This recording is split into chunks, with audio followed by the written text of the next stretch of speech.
No, well, we are looking at the cat population was increasing, so maybe this could be a problem, and some workers had concerned about.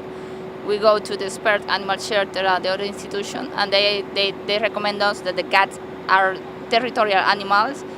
If we keep them old, others came and start again to grow up the population of cat.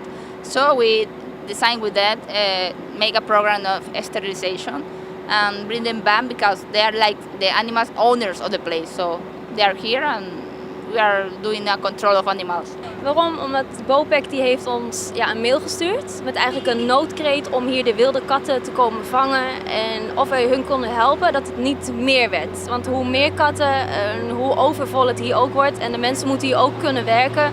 En dat is niet prettig als er dus overal katten rondlopen. Dus toen hebben we het plan bedacht om ze te vangen, te steriliseren en op verzoek van Bopec zelf de katten ook weer los te laten. Dus vandaag, hoeveel katten hebben jullie hier gebracht? We hebben hier vandaag 13 losgelaten. Eergisteren zijn er ook alweer 3 losgelaten bij de ingang, bij de poort, bij binnenkomst. En er zijn er nog 5 die geopereerd moeten worden en die komen ook terug. Er was een bijzonder geval. Eentje die was van iemand. Hoe vonden jullie dat uit?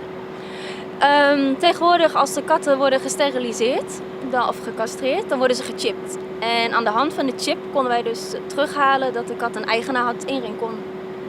Maar Bopec tot Rincon is redelijk ver. Ja, maar voor een kat een kleine moeite als het lekker eten is. Nou, we hebben sinds maandag zijn we hier aan het vangen geweest, katten vangen.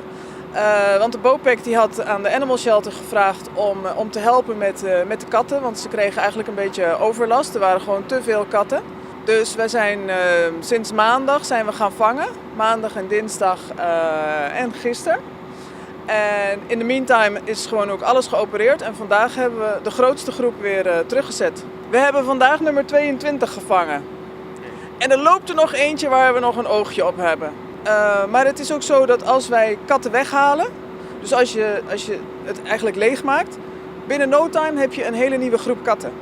En nu hou je dus gewoon een vaste groep hier zo, die ook hun territorium bewaken. Dus je zal niet zo snel nieuwe groepen erbij gaan krijgen. En dit is gewoon controleerbaar. En zo is het gewoon ook het makkelijkste. En plus, wat moeten we met 22 katten? Dit zijn wilde katten. Die zijn dus niet zo makkelijk adopteerbaar. Dus dat zou betekenen dat we ze moeten euthanaseren. En je lost daarmee het probleem niet op. Ze kunnen altijd of de animal shelter bellen of Stichting Dierenhulp. En we gaan vangen, steriliseren, maar ze komen terug.